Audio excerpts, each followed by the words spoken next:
Buenos días a todos. Bueno, una alegría poder estar aquí, compartir, de nuevo volver a Río Cuarto, esta tierra tan querida. Viví años hermosos aquí con todos ustedes. Bueno, el saludo a todos. Vuelvo a reiterarlo, como lo dijeron los que me precedieron. Bueno, esta charla quiere ser motivadora, ¿no? Del ser docente. Y la premisa primera sería mirar la docencia o el ser educadores desde la vocación. La palabra fundamental creo que hay que rescatar es la de vocación, porque es la palabra, me parece que engloba todos los otros aspectos de un docente. Un docente tiene que ser un buen profesional, es decir, competente, que se prepara, que se capacita, que indaga, que busca, que se actualiza, que se ayorna, como se dice en italiano, ¿no? Que se ayorna. También el docente es un trabajador de la educación y por lo tanto implica el reconocimiento también económico y lo que significa la dignidad de todo trabajador. Pero la palabra vocación es más grande, no excluye ni al profesional ni al trabajador, los incluye pero los supera, y es esta la palabra de la cual tenemos que como que identificarnos profundamente. La palabra vocación indica un llamado y por lo tanto una respuesta. Y al dar esa respuesta emerge nuestra personalidad, ¿no? Como si frente a un llamado que nos invita a una misión, nuestra personalidad emerge y entonces la vida se vuelve apasionada porque uno encuentra una razón de ser y una razón para obrar, para actuar. Si uno en cambio queda reducido nada más que a un técnico, o uno queda reducido nada más que a un trabajo, cuando se terminó la hora de trabajo, chao, fuiste. Digamos, ya en cambio la vocación indica algo más que una hora de trabajo, indica algo más que una mera profesión, una cuestión técnica, implica una dimensión humana, que estoy frente a una persona, yo no estoy, con todo el respeto que me puede merecer un electricista que coloca lamparitas, puedo colocar 10 lamparitas por día, si mañana consigo colocar 50, bueno, voy a ganar más, voy a trabajar mejor, pero yo no estoy ante lamparitas, ante cosas, estoy ante personas, y entonces ahí entra la dimensión de la vocación.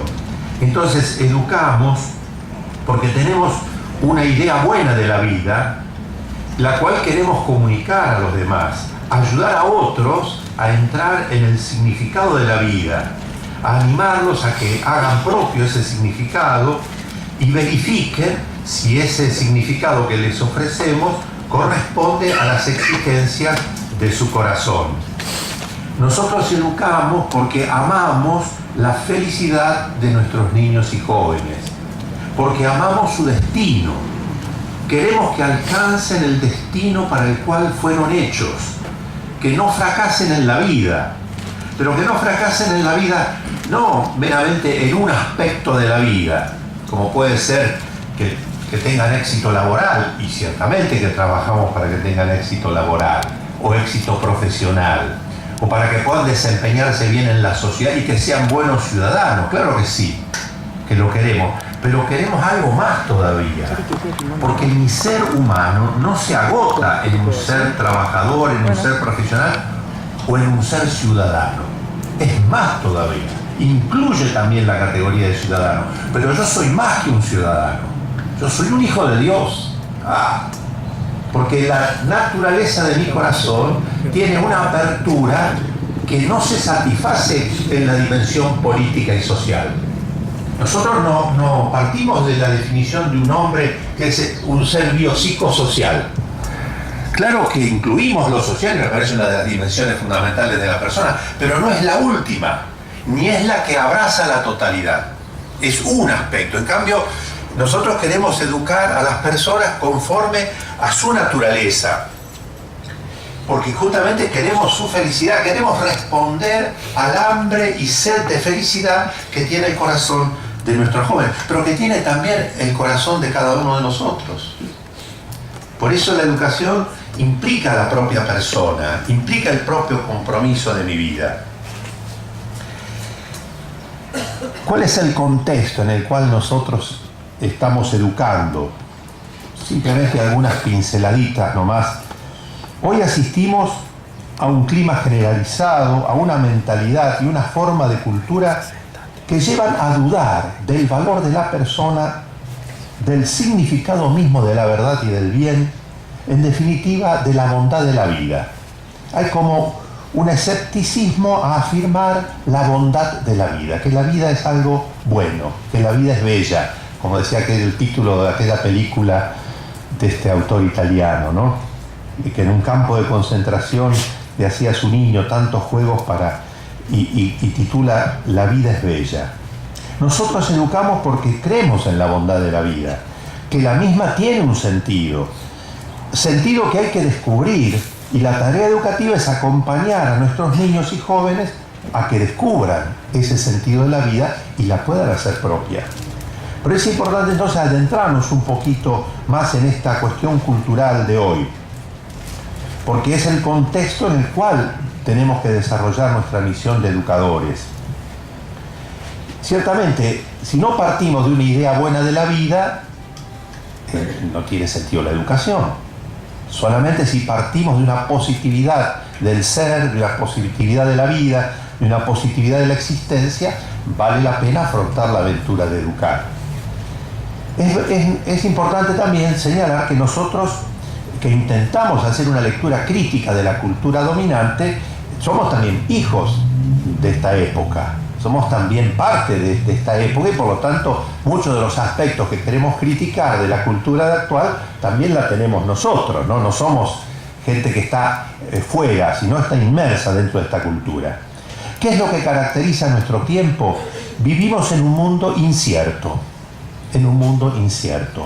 Se han caído las antiguas certezas que sostenían la vida, las antiguas evidencias que eran compartidas por todos.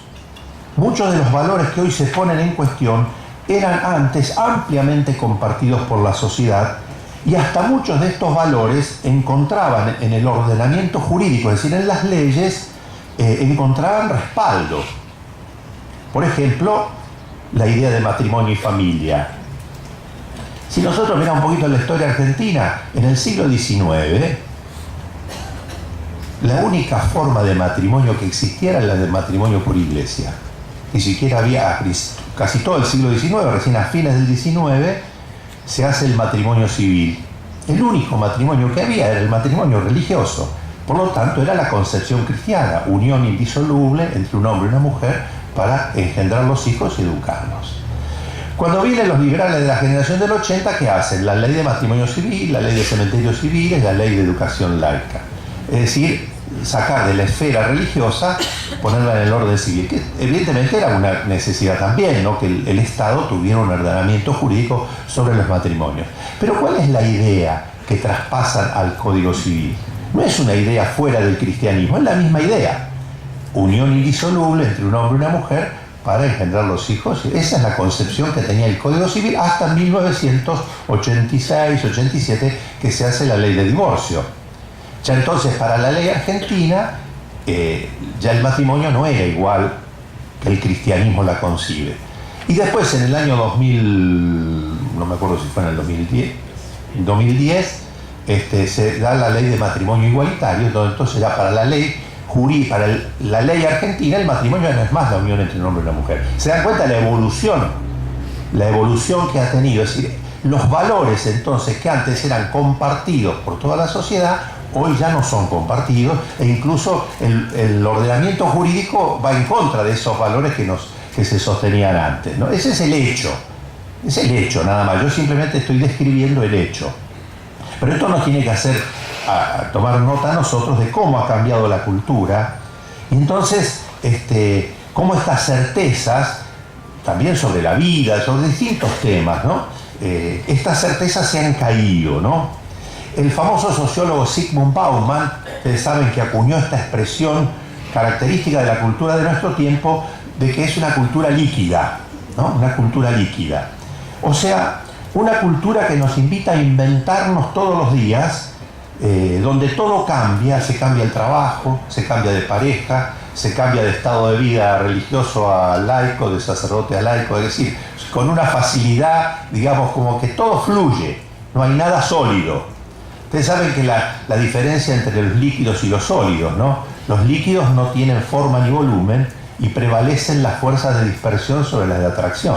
Y en el cambio en los sólidos tienen forma y volumen y prevalecen las fuerzas de atracción sobre las de dispersión. Entonces vivimos en una época líquida, donde todo fluye, entonces no hay certeza, no hay mucho piso donde afirmarse, ¿no? No hay ataduras afectivas, ¿no? Etcétera. Se manifiesta también un individualismo exacerbado. Esa es otra de las características de nuestro tiempo. Un individualismo egoísta que solo busca elegir sin importar qué, como en una libertad absoluta sin referencia a la verdad y al bien. El Papa Francisco, cuando describe algunos de los aspectos de la cultura que predomina en Evangelii Gaudium, nos dice: el primer lugar está ocupado por lo exterior, lo inmediato, lo rápido, lo superficial, lo provisorio. Lo real cede lugar a la apariencia. Ahora se ha acuñado últimamente, vivimos en el tiempo de la posverdad, ¿no? El tiempo de la posverdad es que lo que importa es lo que impacta, lo que emociona, el sentimiento que me genera. No importa si lo que se dice es verdad o no. Y esto se ve en las campañas políticas, por ejemplo, ¿no? Plataformas, los partidos ya no tienen más, programas de gobierno, es decir, son impactos, ¿no? Lo que importa es entonces el sentimiento, lo que se siente, no si es verdadero o no. Y también nos marca otra característica de este tiempo, que es la cultura de la información, ¿no? La información que nos satura indiscriminadamente de datos, todos en el mismo nivel, y termina llevándonos a una tremenda superficialidad en todos los ámbitos. Por eso decía el Papa en Evangelii Gaudium: se necesita una educación que enseñe a pensar críticamente.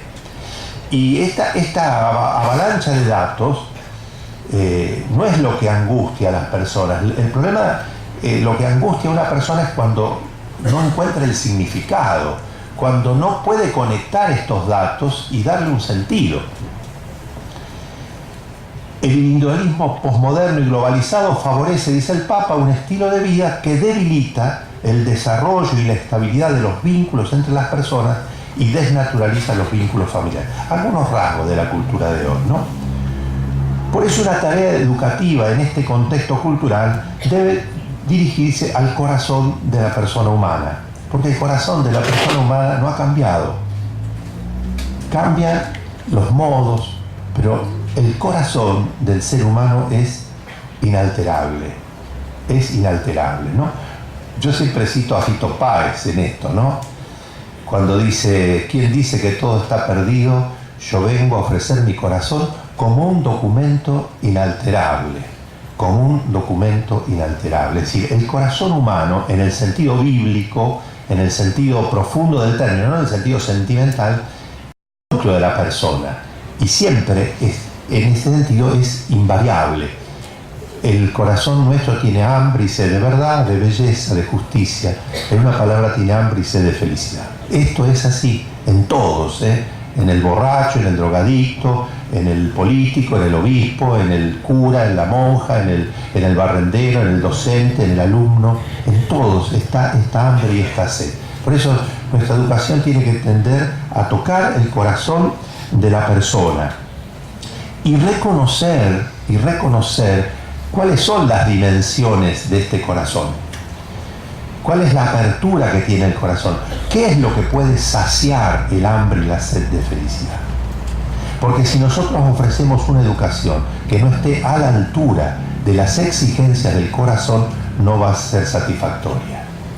¿Cuál es la dimensión del corazón? ¿Cuál es la apertura que tiene el corazón?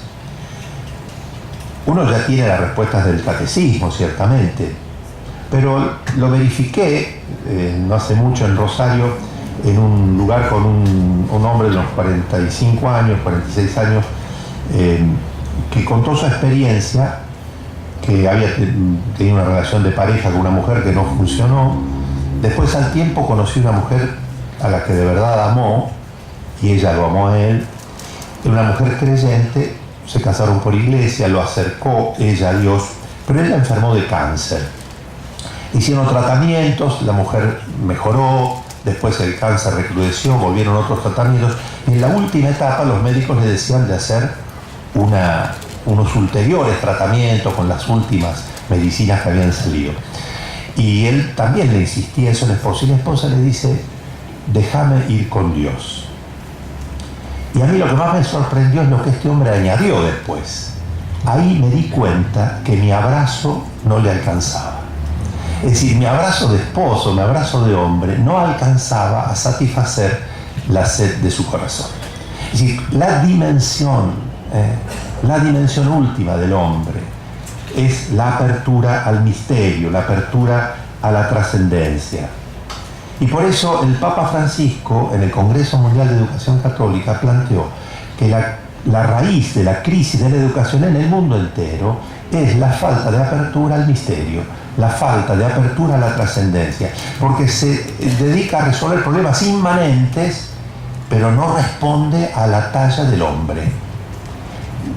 ¿Por qué? Porque está influenciado por el neopositivismo, que domina, impera en todo el campo, y hace entonces que la persona no pueda encontrar un punto sólido, firme, a partir del cual realizar toda su vida. Ahora bien, damos un pasito más. ¿De dónde nosotros sacamos esta idea buena de la vida para transmitir a los demás, a las nuevas generaciones? La sacamos del pasado, de lo que vivieron y aprendieron las generaciones que nos precedieron, remontándonos así hasta el origen de la civilización. Y uno de los lugares fundamentales de la transmisión del pasado es la familia, y además la familia, la escuela, como lugar, te recuerdan esta definición, de la transmisión crítica de la cultura, como transmisión crítica de la tradición. Y esto se hace más necesario hoy frente a lo que dijimos recién, este cúmulo tan inmenso de información sin ningún orden. Necesitamos entonces ofrecer, ¿no es cierto?, una mirada de la vida, una tradición para que nuestros niños y jóvenes puedan recibirla. Y ciertamente en lo que es para nosotros como maestros o docentes cristianos católicos. Es fundamental la transmisión del significado de la historia, de la existencia, la del mundo entero, que nos da la tradición cristiana, que no es una ideología, ni un sistema cerrado, sino que conteniendo una respuesta a las grandes preguntas e interrogantes del hombre, siempre está abierta a todo lo verdadero, a todo lo bueno, a todo lo bello que se encuentre en el camino, venga de donde venga. Esta es la grandeza del catolicismo. Catolicismo quiere decir universalidad, unidad en la diversidad. Quien es de verdad católico es capaz de percibir aún la viruta de verdad que hay en el otro. La viruta, la pajita de verdad que puede haber en la otra propuesta o en las otras cosas. Por eso ser docente cristiano significa estar en diálogo permanente con la cultura, con las otras ideas, con las diversas posturas sobre el hombre, no para combatirlas, sino para rescatar de ellas lo verdadero y bueno que tengan y hacerlas nuestras. Porque no somos una ideología cerrada que lo que no entra dentro de esto lo sacamos afuera, sino siempre pero esto exige un gran trabajo, y esto significa vocación, y esto significa una inteligencia inquieta, una inteligencia que indaga, que busca, que confronta, que compara, que pregunta, ¿no? Entonces, por eso es un trabajo, no es fácil, no es algo popular, digamos, sino que es algo que implica un gran compromiso. Los obispos que hicimos el documento sobre el Bicentenario, cuando tratamos el tema de la educación, dijimos: la tradición en la cual hemos nacido los cristianos tiene su origen en el Evangelio de Jesucristo. Es esta tradición la que ofrecen nuestras familias a sus hijos y la que ofrecemos en nuestros centros educativos católicos. Lo hacemos con la certeza de que en el encuentro con Jesucristo se esclarece el misterio del ser humano, que descubrimos quiénes somos, de dónde venimos y hacia dónde vamos. Es esto lo que podemos ofrecer a nuestros chicos. La propuesta cristiana tiene un núcleo, que no son ideas o valores, incluyen ideas o valores, pero el núcleo es una persona, Jesucristo. Y desde ese núcleo nace la preocupación por la instrucción en los aspectos doctrinales, culturales, morales, etc. O sea, nosotros tenemos una propuesta. Ahora, esta propuesta tiene un carácter que me parece muy importante subrayar, porque nosotros no hacemos adoctrinamiento. Dios nos libre y nos guarde de hacer adoctrinamiento. Nosotros tenemos una propuesta que necesita ser verificada. Por eso planteamos nuestra propuesta educativa, la propuesta educativa cristiana, como una hipótesis. Usamos aquí el lenguaje científico, como una hipótesis que explica la realidad. Una hipótesis de explicación de toda la realidad. Pero una hipótesis. Toda hipótesis tiene que ser verificada. Entonces, ahí está el trabajo. Verificar, primero en nuestra vida, si esta visión del mundo corresponde a qué. A esas exigencias que yo les decía antes del corazón.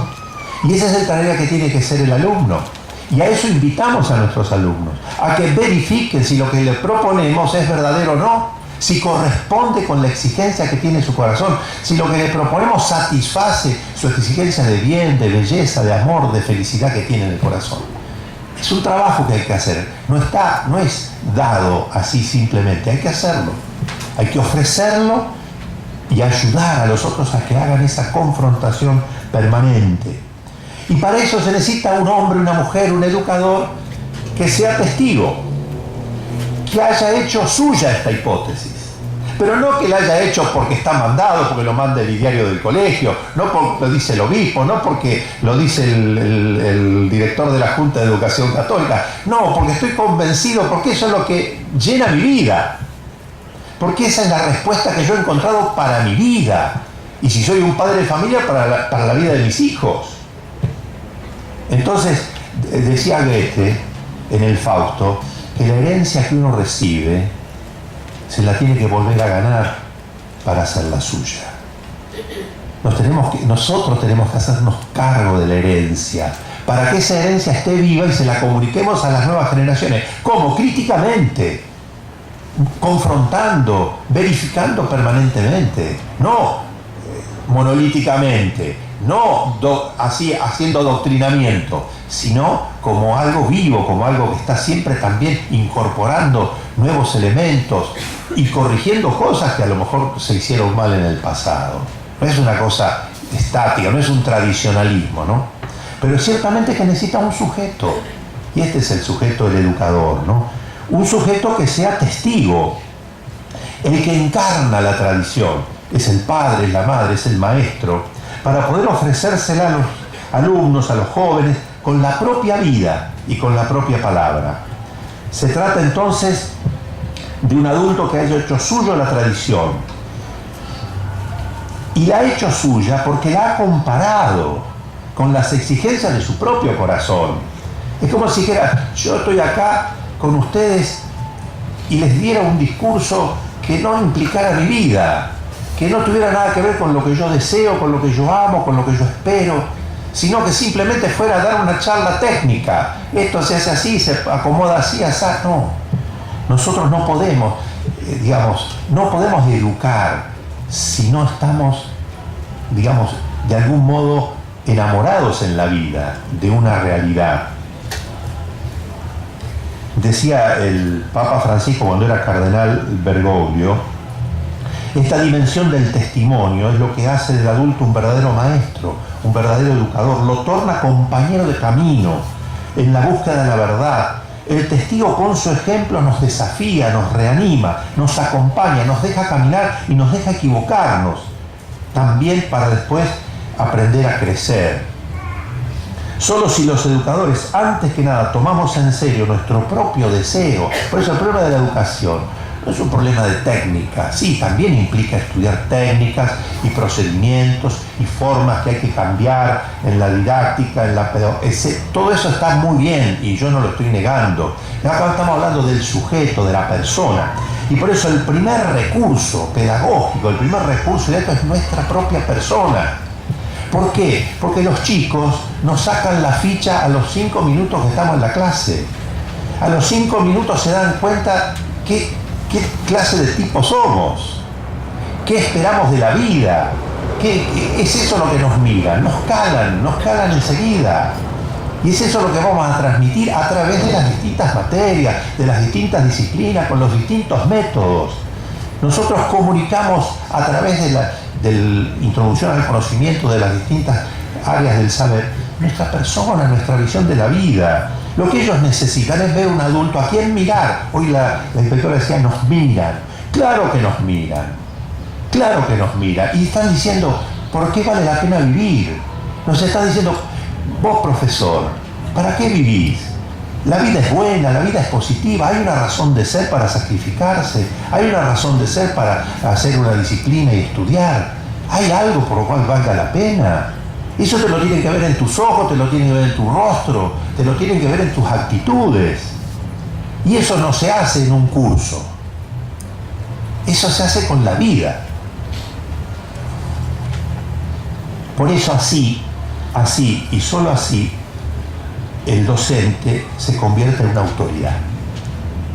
Hay un libro de yo me olvido el nombre, ojeé algunas páginas, lo sacó que fue director de educación en la capital federal, Boñaroski, ¿no es?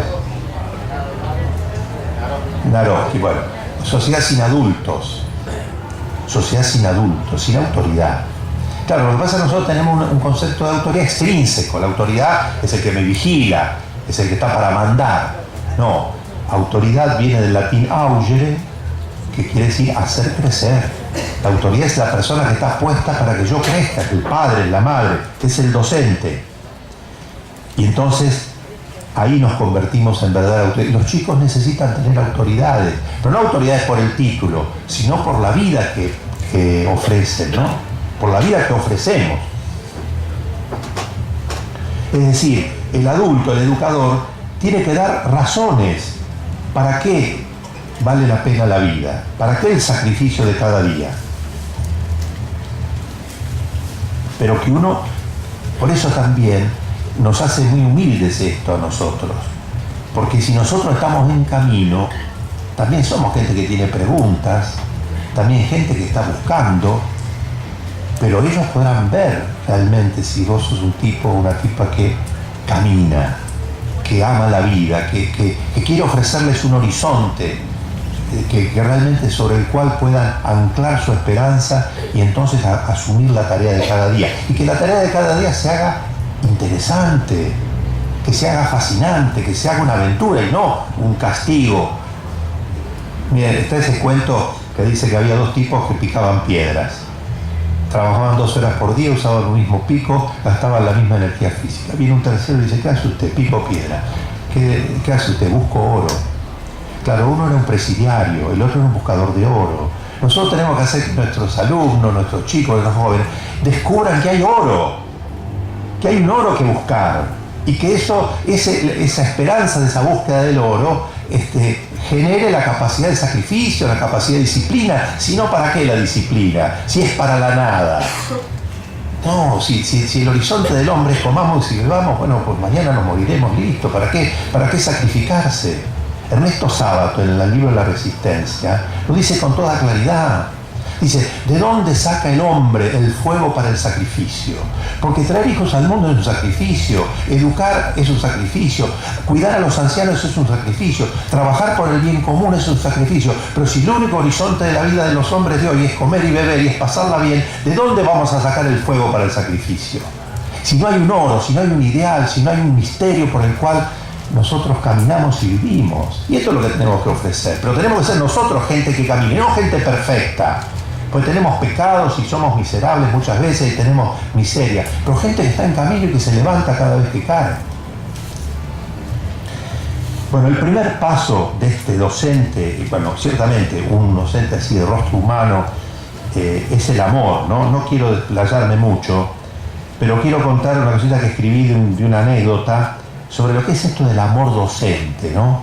El querer el bien del alumno. En un pueblo, me reuní un día en una fiesta de bautismo, y había una serie de hombres, de tipos de 50 años, 50 y pico de años, ¿no? Y comenzaron a recordar a su maestra y directora. Y la expresión que les surgió, dijeron, para nosotros era una madre. Primera expresión. Después en Rosario, estando en un colegio, me encontré con un arquitecto, un hombre que había tenido a esta mujer como director y maestra. Me escribió cartas hasta que yo llegué a la universidad. Miren si esta mujer no tenía amor por sus alumnos, que hasta le siguió escribiendo, recordaba esa figura, ¿no? Entonces el amor es algo que es fundamental, que los chicos necesitan saber que su docente los ama, que se interesa por ellos, que su docente los toma en serio, que los chicos no son un chiste, que son personas que tienen angustia, que tienen dolores, sufrimiento, esperanza, que está ahí para ayudarlos a crecer. El amor adulto es un amor que imita el amor de Dios, y por eso primerear, como Dios nos primerea a cada uno de nosotros, ¿no?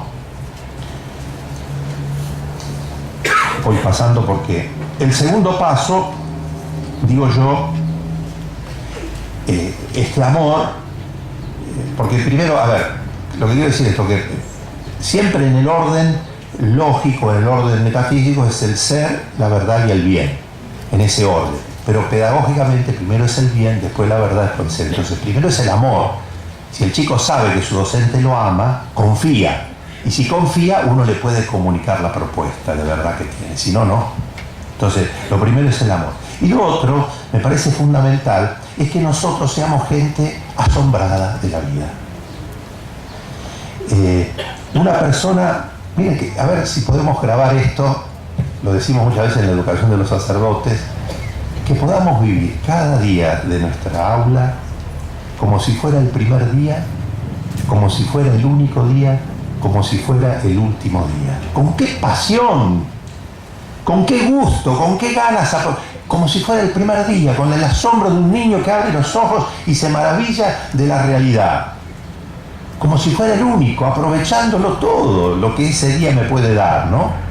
Gente asombrada. Decía Max Planck, quien ha llegado a la situación de no maravillarse más de nada, demuestra simplemente haber perdido el arte del razonar y del reflexionar.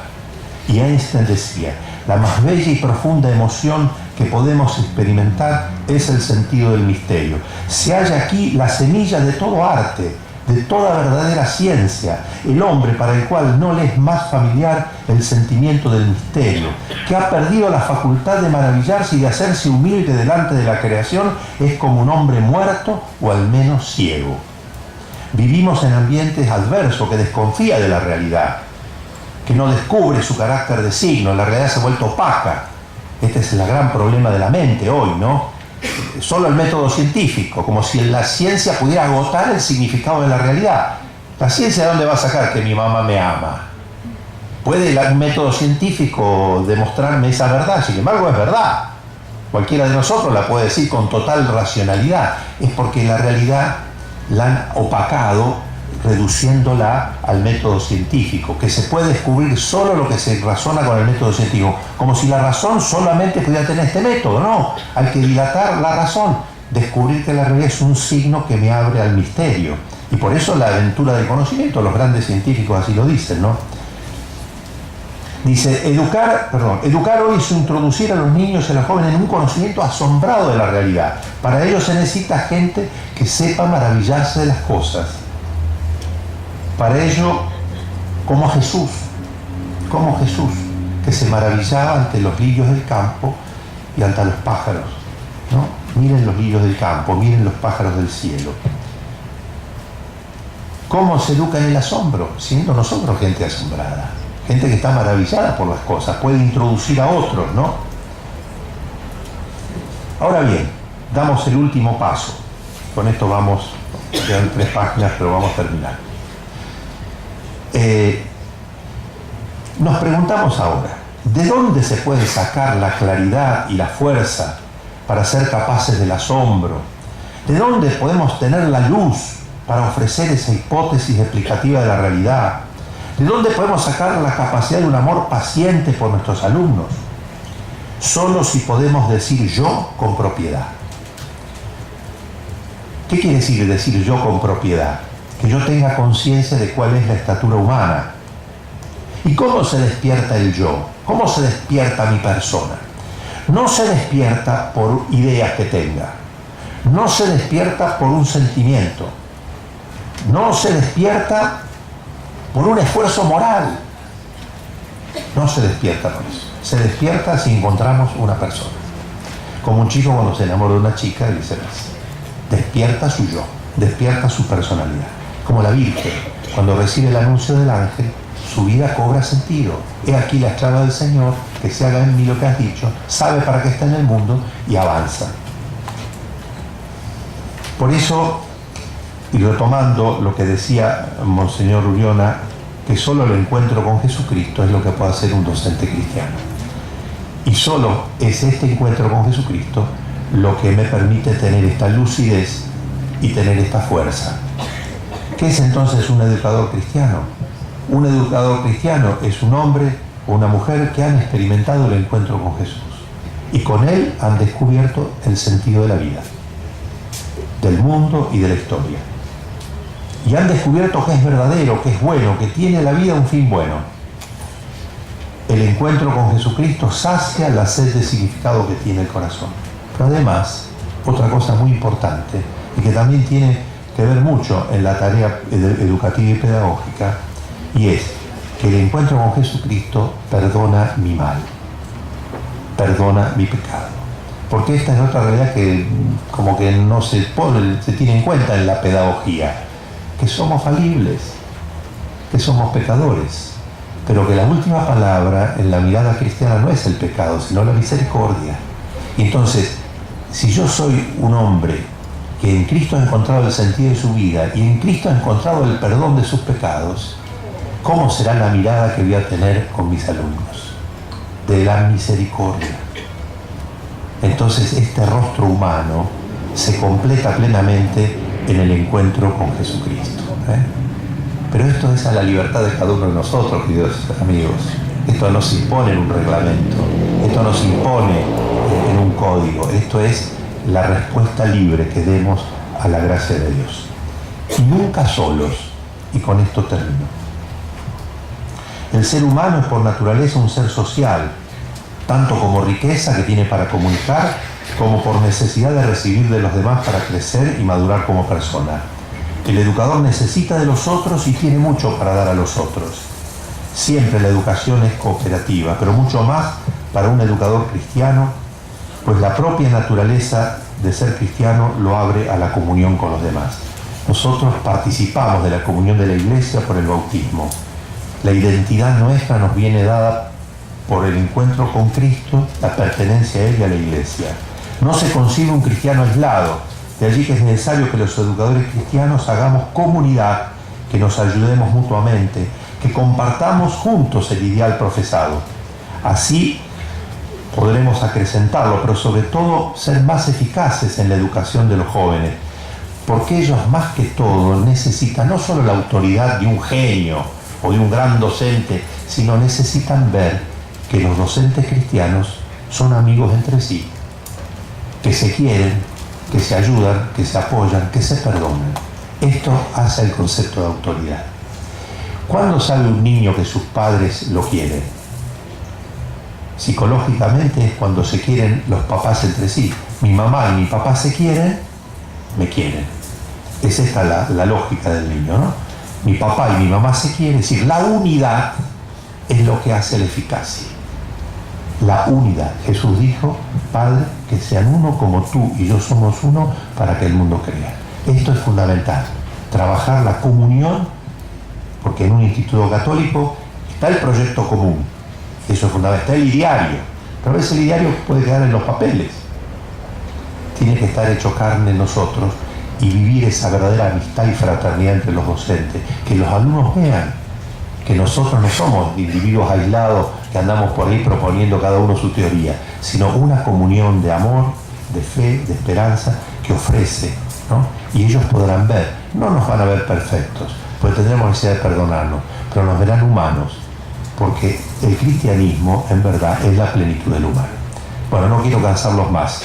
Muchas gracias, les auguro, bueno, lo mejor para todos.